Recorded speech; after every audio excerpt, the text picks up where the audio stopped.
and we remain inventive and creative and we explore and all these things. We forget that in the middle of challenging times. How did that feel? And I find like that question, that exploration doesn't come up often enough in sort of a business context. I got Chris Denson today with me. He's an award-winning innovator, advisor, consultant, multimedia host, creator, best-selling author, and I think he has a lot of fantastic things to say about visionary stuff and innovation. And it's not an often thing to have someone like Chris on the show to talk about these things. Chris, how are you feeling today? I'm feeling pretty good. You know, I've been up since too early, but I promise I'll be okay. It's amazing. Now, because you've been up since early, we'll try to be as concise as possible with No, the don't worry. Things will come out of my mouth. Just don't blame me for what happens next. Fantastic. Now, before we get into a lot of these things, can you walk me through your journey? Like, where did you start it, and how did you end up where you are today? Oh boy. I actually, I have an engineering degree. I went to Michigan State University, right across the border from you guys. And I worked at an auto manufacturer for a year or two after school. However, at the same time, while I was in college, I started doing stand-up comedy and comedy writing, and ended up moving to LA to pursue that. And so did that for a number of years, and also just in between gigs, right? You work on a show or you work on a season of something. In between time, you still need to make money and put food on the table. So I would just pick up all sorts of odd jobs, whether they're marketing projects or music video production or whatever.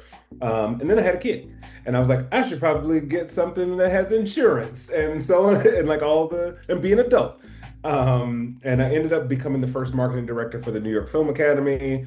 And then from there, we went to the American Film Institute's Digital Content Lab, and that was a think tank for marriages between technology and entertainment. And then I just kind of caught the innovation bug because I was like, oh, there's so many different platforms and mediums and ways of telling stories and engaging people with those stories.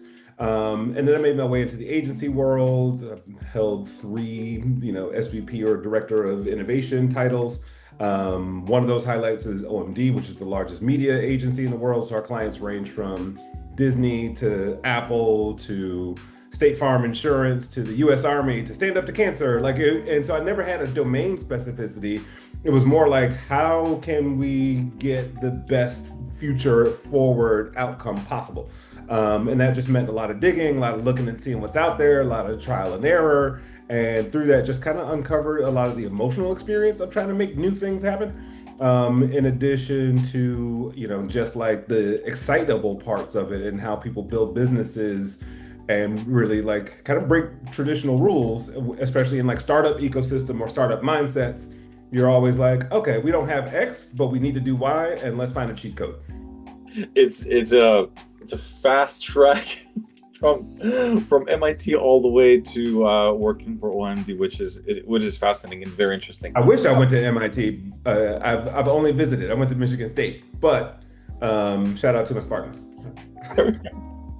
When you moved to LA, it was for a different purpose, and it was for pursuing stand-up comedy and more into the entertainment field. How did it feel when you're like, this is not what will be in the cards anymore, and it will be a different career path?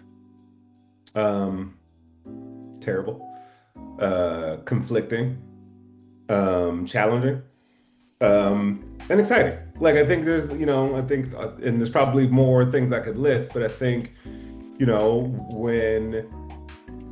especially if you're some sort of solopreneur, whether you're a performer or an artist or a consultant or whatever, there's high tide season and there's low tide season. And so when there's enough low tide that you're like, well, I got to figure out something else. I thought this was my calling. This is what I love to do. This is how I express myself. And then that doesn't bear the type of fruit that you would like it to. It can be really confronting and challenging. But in hindsight, right, that's where the wisdom comes in, and you go like, okay, cool. And there were things I did not enjoy about each of those domains and those experiences. Like, I didn't want to be on the road as a comic and staying in like motels and hotels. Like, I wanted to be local and have my nice stuff. But I also liked writing, and writing was just like, okay, stand-up is very repetitive. You're working on that same 5, 10, 20 minutes over and over and over and over again. And for me, it's just like I don't have the same enthusiasm on the 50th time that I do on the first time. And then with writing, it was kind of like one and done, right? You like come up with the idea, you write the script, maybe you have to do rewrites, all that sort of stuff, but conceptually, it's complete. And there were just like those sorts of nuances, and I was like, okay, there were things I did not like. And then there's the excitability of just discovering new things, you know. And then the real work for me had to be the part where I figured out what the story was. Like, what is the thread that ties all these things together? Because when you go into that next gig, that next domain, the next job, somebody's going to be like, oh, wait, you did these 5 completely different things. What is that? And I go, you know, I used to engineer car parts and ideas, and I used to engineer for, you know, transmissions and engines. And now I'm engineering ideas, right? Kind of pick them apart. How can we do them better? So I had to find language that made it make sense, both for me to just like, for me to feel good about it, as well as to like market myself in the right way. It's the language you were looking for to find it so that you can market the right way to explain the transition and the changes, because sometimes we have these insecurities because it feels like, oh, it's a failure that I want to do one thing and I'm doing something else. So like you say, you want to feel good, but you also want to market properly and better. And of course, you've been doing a fantastic job in marketing yourself, doing a lot better work with OMD and stuff like that. Can you tell me when we're talking about innovation, it's something that I think larger companies do, but smaller ones really want to do, and they kind of talk about it. But if you ask them, they're very scared to do something new. What are the challenges that you see for a large company when they're doing innovation and innovative things versus a smaller or a fast-growing startup that are talking about innovation, but do you really see it there? Yeah, I think for large companies, it's like there's a phrase that I love, which is breaking good habits, right? You've been able to keep the lights on and grow for whatever number of years. You've got 1,000, 10,000 employees, and you know you're making the widgets, and everybody's buying them, and you're doing great. Now you want to do some new things, and this whole machine is oriented to do whatever it is you used to do. So in order to bring about some form of change or growth, or like especially unexpected change or growth, in a way that like still feeds the bottom line, doesn't abandon your market. Like there's so many boxes to check when you are a large organization. You don't want to alienate an audience by introducing a new product or service. You don't want, you don't want to leave a team behind, right? Like you look at what AI is doing for a lot of job functionality. It's like, there's a human touch. So there's just, the machine is so big that there's a lot of good habits that have gotten you there that are hard to like undo and introduce new things. And then for the smaller organizations, it's almost counterintuitive. It's like you have to be innovative when you're a small organization. But I think a lot of young teams get locked into like a rigidity around what step 1, step 2, step 3 is going to be and should be and will result in, as opposed to finding a lane or methodology or a system by which you can continue to experiment and do what's tried and true. And it's sometimes hard to, and that's the same thing with a lot of larger organizations as well. It's like, where's your experimentation budget, time, resource, team, individual? And is this a luxury, or should we just keep like the machine oiled and running smoothly? And it's a tough call, but I think there's a lot of systems and methodologies and thinking, and it all kind of reverse engineers back into the company culture, geolocation. There's so many different factors that can kind of go into what is our style and or appetite and process for innovation.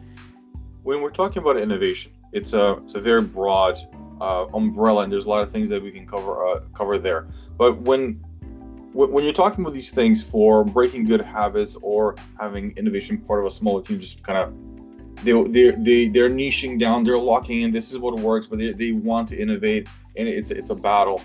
Do you see innovation as something that is an SOP, something that is a process? Or do you see something that the leadership says that we will do that and they kind of let that happen through the company? Yeah, like for a while now, I've referred to innovation as an operating system, right? There's all these different bits and pieces that are part of the innovation process where normally we look at the outcomes like, oh, that thing that they made is really innovative.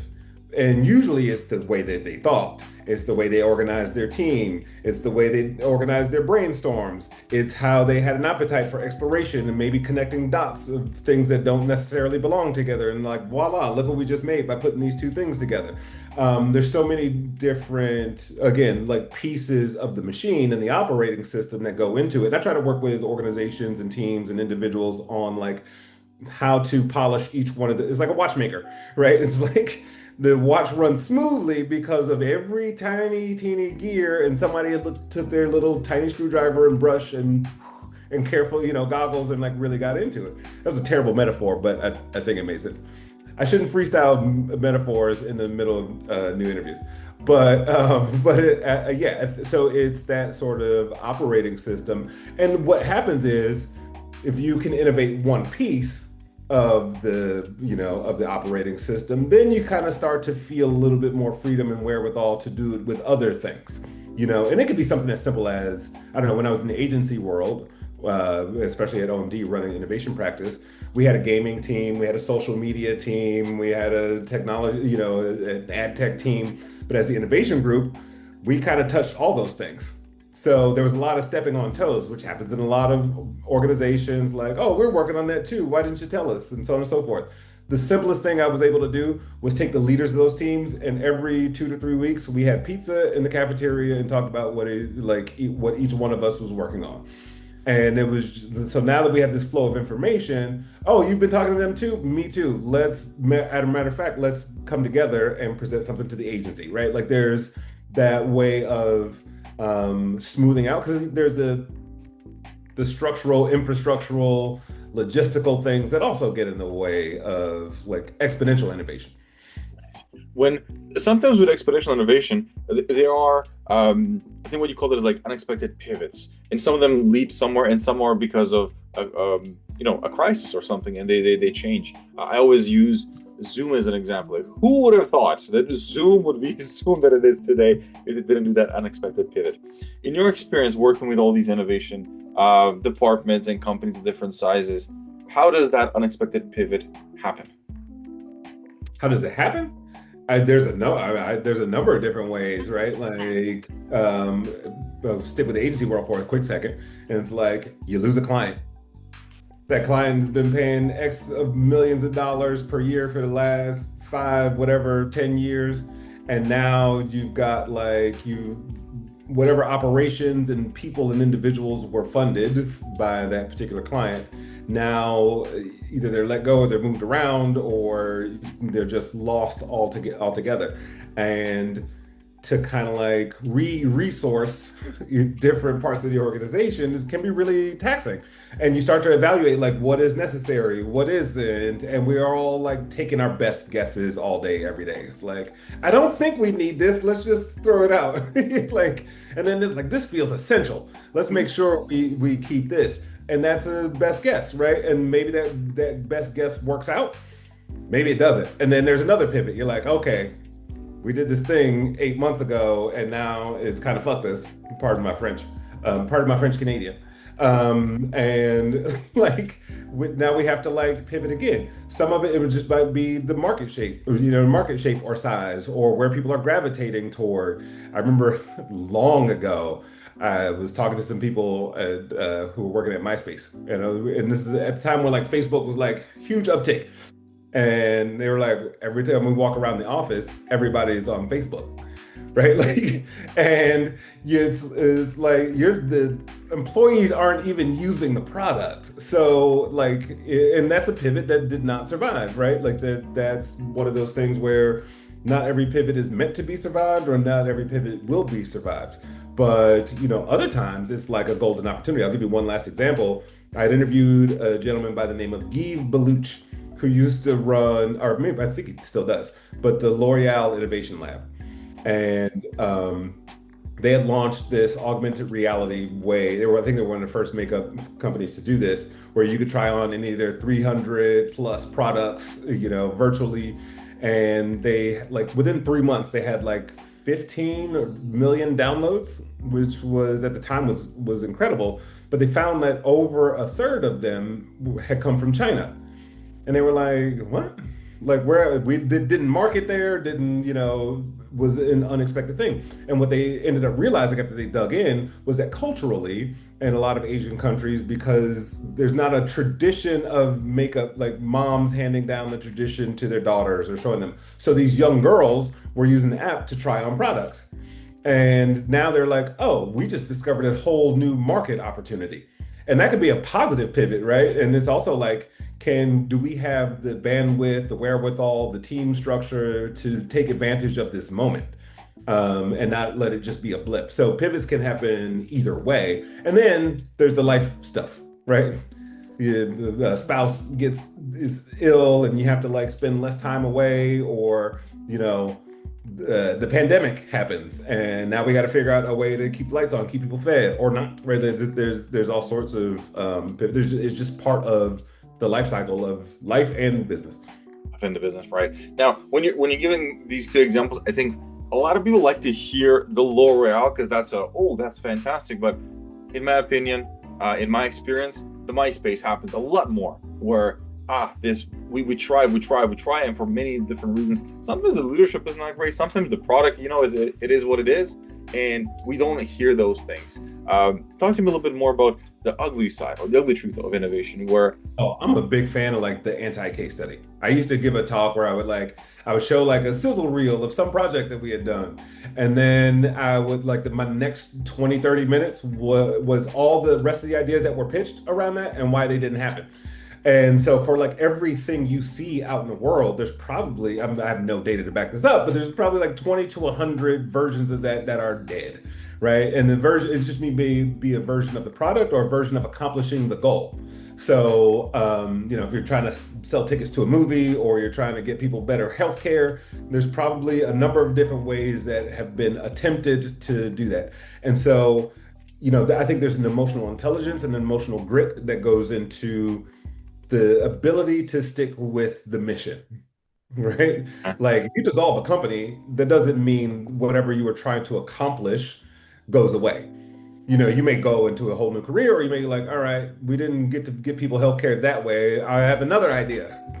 Huzzah! Or I'm going to go work for this company and bring what I've learned in the startup world to this large organization and create a whole new operation inside of it. There's that part of it. And the ugly truths become the emotional toll it takes to like grieve a thing that did not work out the way you thought it would, the frustration when you feel like you've got a golden idea and people just don't seem to understand it even after their fifth meeting because they're incredibly intrigued with you and or your team or some part of it.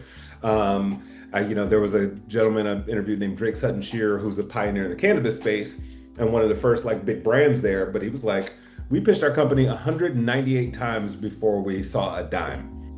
And I was like, 190, I had interviewed him. I go, 198, how is the 150th time as enthusiastic as the third time?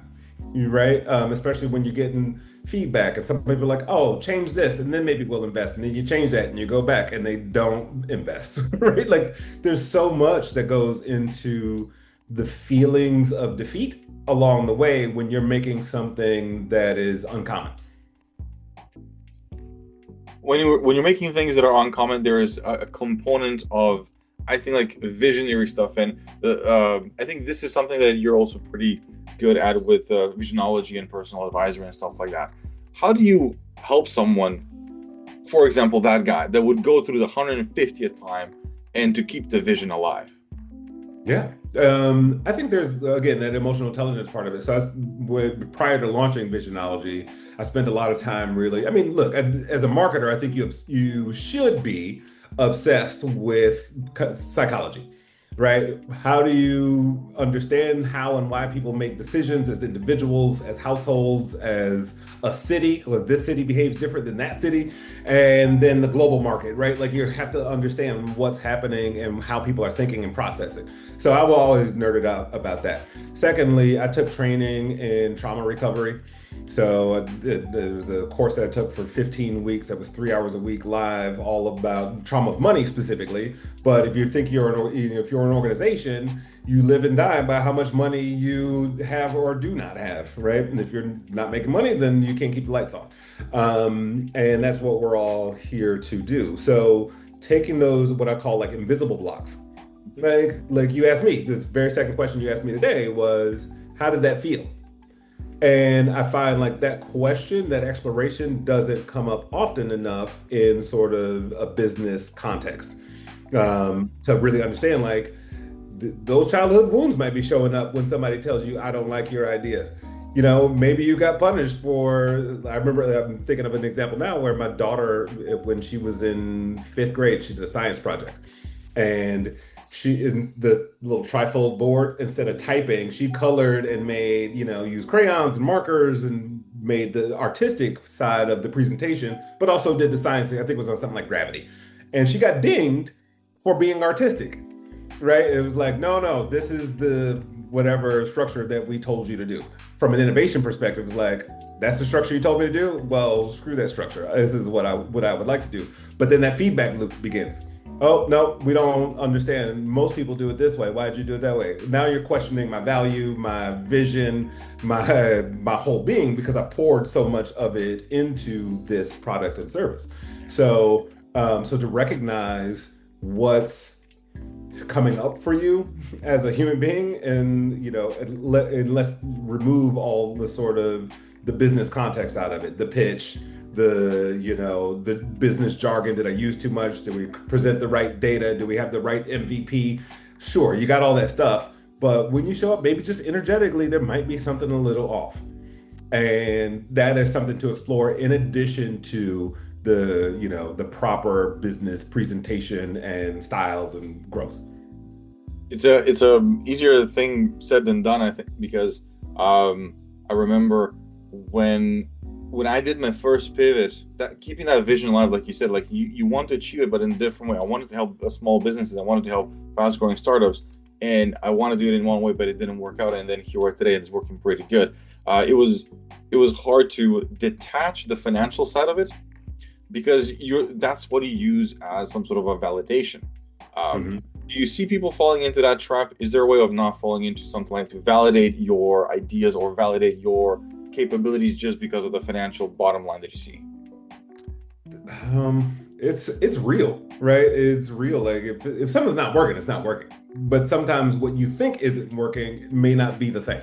Someone once said to me, like, any problem at any organization is a people problem. And, if you think it's the algorithm or the code or whatever piece of the thing that you're working on, that if we make this better, then this might happen. But sometimes it's just like that individual that's responsible for the code doesn't feel seen, heard, valued, and isn't putting 110% into the work. They're like, oh, you yelled at me yesterday. I don't feel like being here. I'm looking for another job. I'm going to do 6 hours of work today. My other 2 hours, because I'm working from home, I'm probably going to play video games, right? And, I think that we forget that the first chapter of my book talks about this sense of empathy. Who are we making things for? Who are we making things with? And then what are we learning about ourselves in the process? And if you can't stay in that loop of practice, we're really practicing life, right? Because how you express whatever you've learned up to this point in a vocation just dictates, yeah, that's how you make money. And that's your contribution to the world. And that evolves and it changes. And I think if you learn to like not detach the self from that experience and really like, okay, I ask a lot of my clients, like, what am I learning? Right? What am I learning about me? What am I learning about the world? Yes, we make fill in the blank water bottles, right? But what am I learning about as a real client? What what am I thinking about? What am I learning about life, and my relationship, and like where is that showing up in the workflow, et cetera, and begin to release some of the things that are kind of again those invisible blocks that are holding us back. It might even just be a perspective. They might be like, oh, people always respond to this. Sometimes they do. Maybe if you tried it this way, they respond differently. Oh, I don't know how to do that. Because then there begins the experimentation. There begins abandoning the things you think you know how to do well, and so on and so forth. So I think it's a the sentence is very true. I haven't heard it before that any problem in an organization is a people problem. I think any way you kind of get to the bottom of it, it would be that even if it's 100% SaaS, it's still a person needs to do it. A person markets it, and interacts with customer support and stuff like that. But you mentioned your book, so let's just go in that direction. So, Crushing the Box: 10 Essential Rules for Breaking Essential Rules. What do you cover in that book? innovation. Innovation.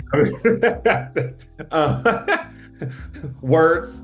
No, Chapter. it's one of those things in like hindsight, it ended up being like 50% personal development, 50% tactics, right? So when I talk about things like empathy, there's, I don't know, like one of the examples I use that I don't have personal experience with, but let's say you want to come up with, you have a client that wants to do something with NASCAR. And you're like, oh, cool. Well, here's all the data we have on NASCAR fans, drivers, the venues, et cetera, et cetera. And then you sit in the brainstorm room, you look at the data, and you go, like, cool. Like, here's the 5 ideas we've come up with. And then, where we stop short of, let's send somebody to a race. And then you go, oh, it's loud here. I can't even hear the person next to me. Oh, there's debris flying around the track. That is annoying. There is, you start to list all these other sort of pain points. And as any sort of entrepreneurial endeavor is designed to solve a pain point of some sort, do we really know what the pain points are? Or are we taking our best guess? And, sure, there are a lot of founders that come from the space that they're creating for. So, oh, I used to be a gymnast, so I've created this new wearable technology for gymnasts. That's one way of entering. But, I think there's also this idea of like, how deep can we go into the knowledge of today? So that's one. But then you get into things like what we discussed, the emotional grit. How well do you survive things? What Swiss Army knife? I talk about this Swiss Army knife as being like an abnormal set of skills that you might have. And kind of back to the beginning of our conversation, how, what sort of transferable skills do I have? And how do I discuss those things? Because I've had so many clients or people or companies that I've worked with that used to do one thing and now they're doing something completely different and they feel like they don't belong. And that is a common feeling. I don't belong here, right? Because everyone else here has been doing this for 10, 15, 20 years. And I'm the new person with the idea that came from a completely different business or part of the world.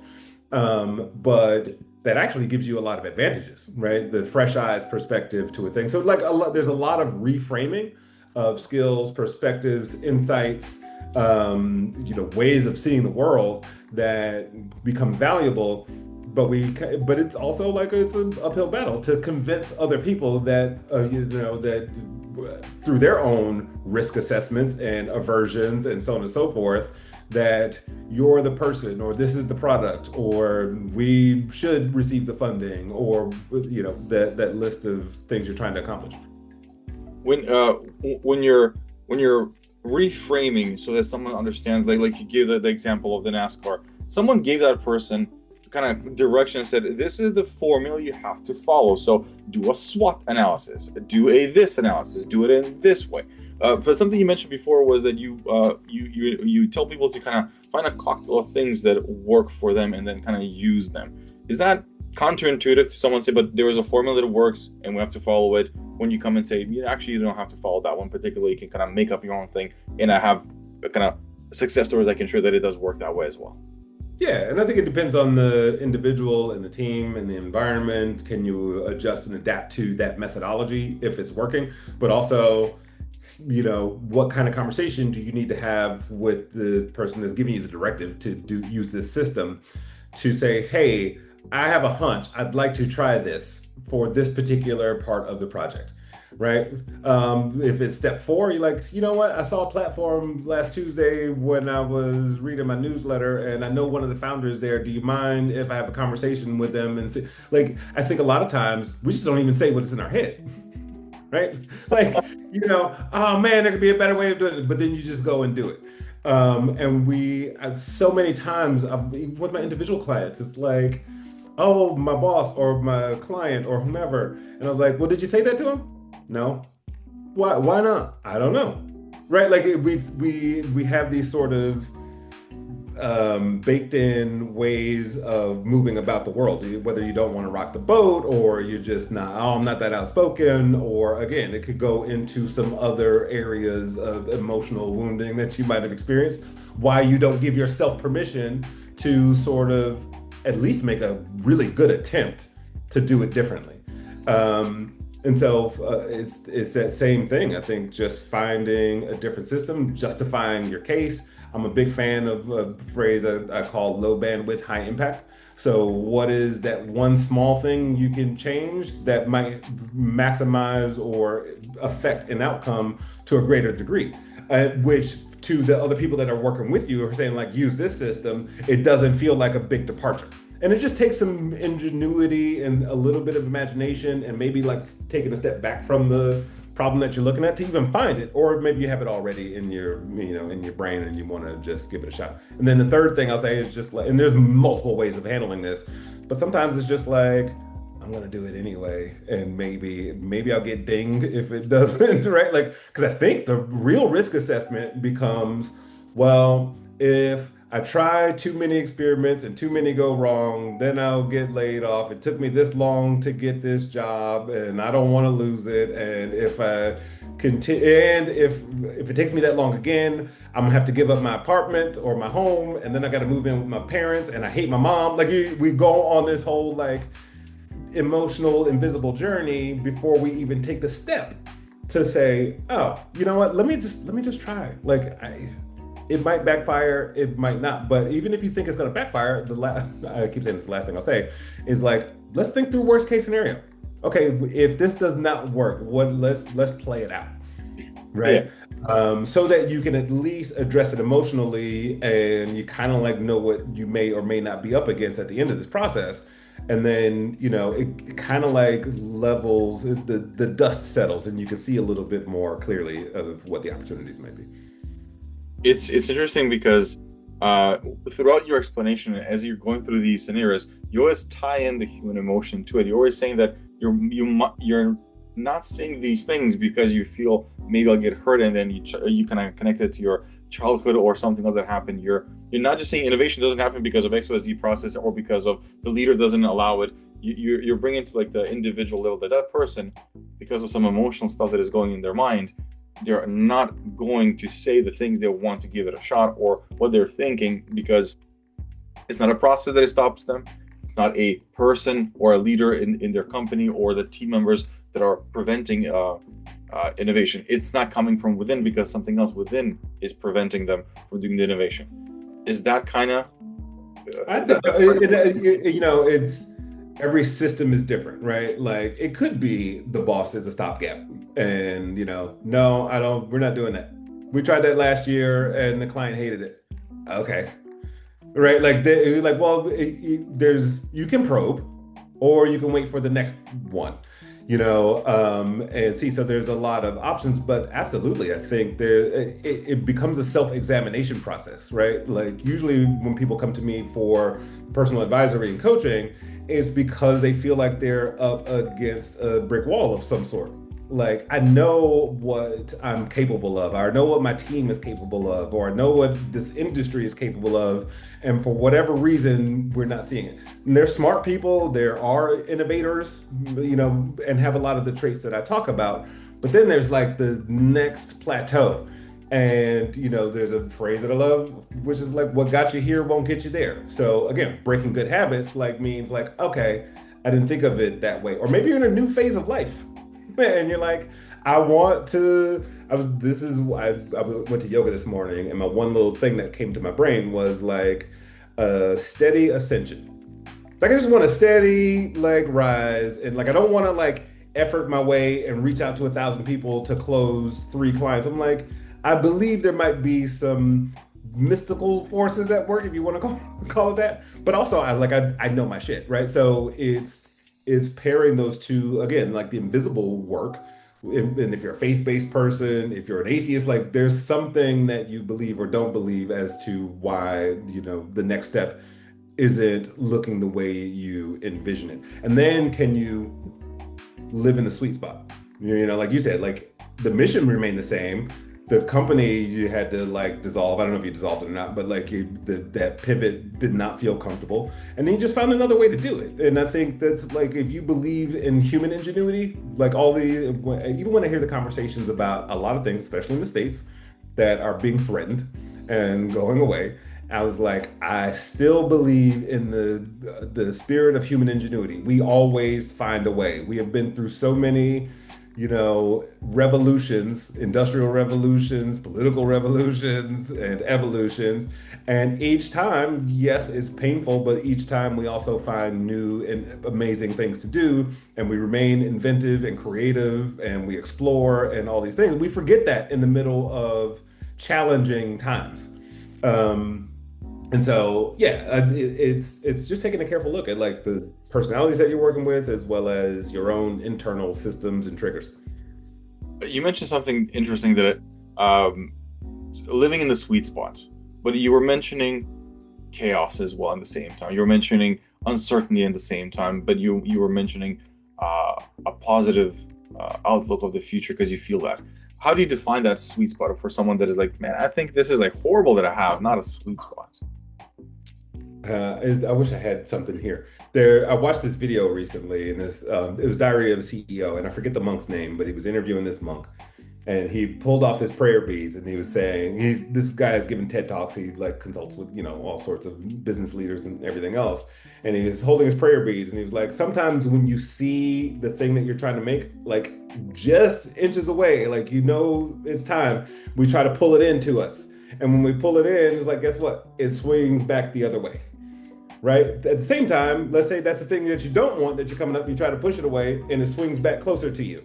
And we've all experienced some version of that. Like, I set out to do this and the opposite happens, right? Like, or I thought I was building the company of the future and it tanked, right? I think there's that piece of it. So that sweet spot is like, I have a sense of trust in myself and the system. I'm unattached to outcome. That's the big one, right? Like we've heard this in all sorts of business texts and political texts, but at the same, social, like personal development text.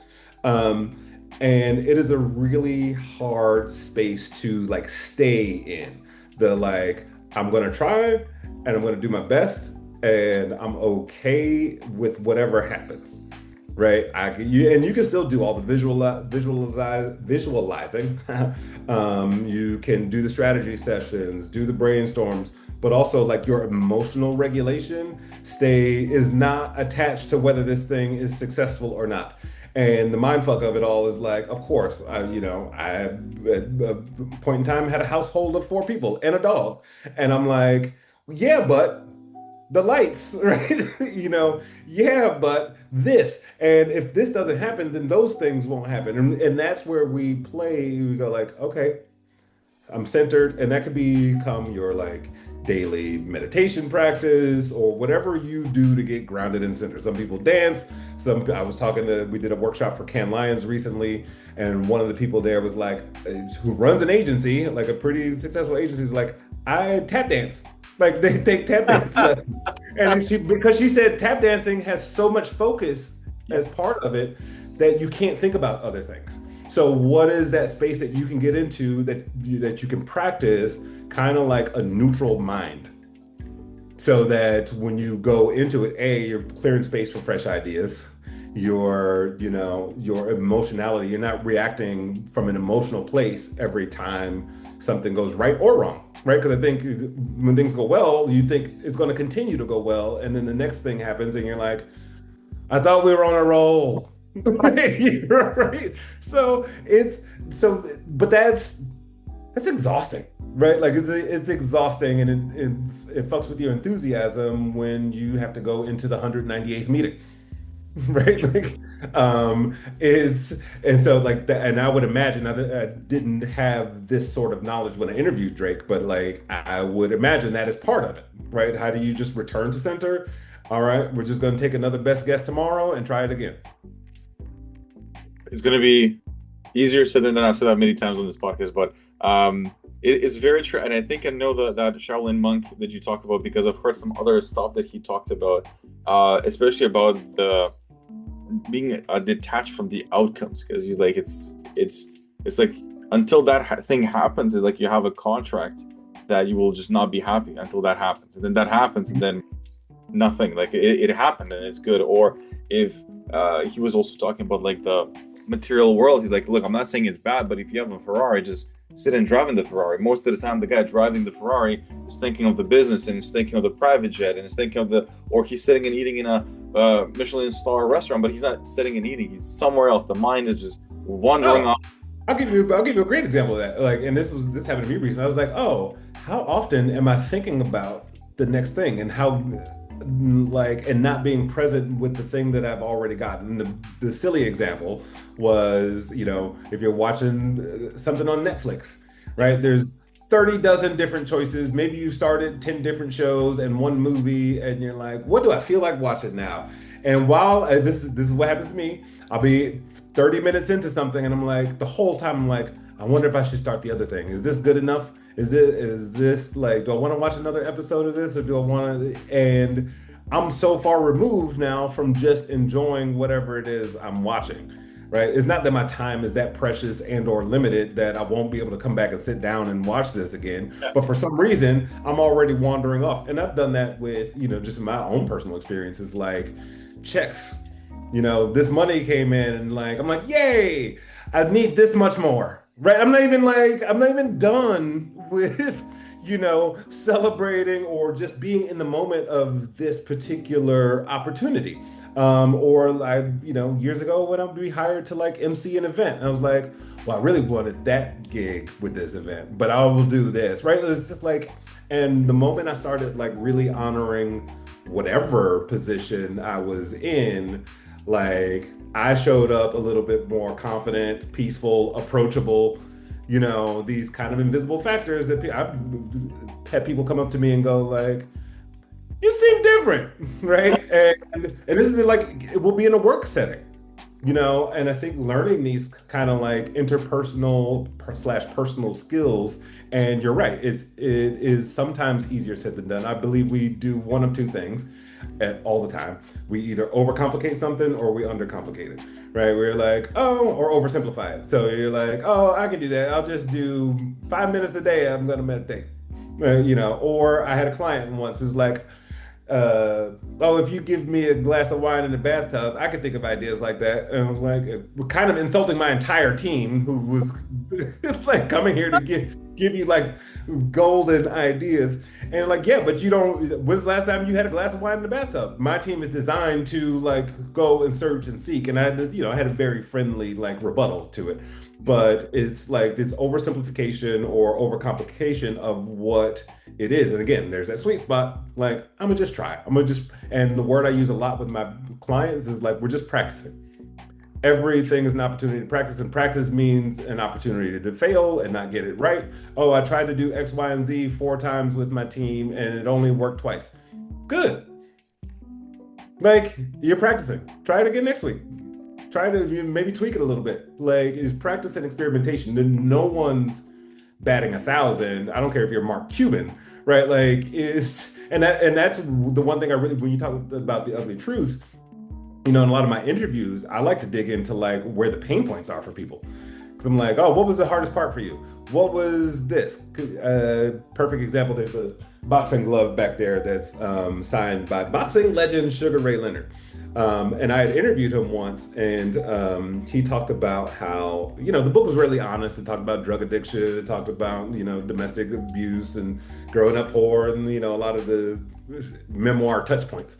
And I was like, was there any part of, like, it's a really honest book. Was there any part that was hard for you to like express and put down? He's like, well, about a week before the book was due, I had a conversation with my wife, and I was like, there was a period of my life where I was molested by a family member for a period of years. And he said that was the very last thing he added to the book. Also, it turned out to be the number one thing that people wrote to him about, right? Because it was like, thank you. Because I think when we watch these keynotes or we see somebody who's successful, we like try to copy what their success strategies are, but not realize like they had to overcome some things. And like whatever you might be trying to overcome or get through, feels like, oh, it's just in the way. And really it can be part of your power if you allow it to be. Just with clients that I've worked with, I've heard everything, and these are like really high functioning, executives or founders. And I've heard of like everything from Crohn's disease to, parental suicides to deaths in families to, I don't know, just like some really tragic or difficult things that people have gone through or are going through currently. And a lot of times it's what lessons are we learning from those things?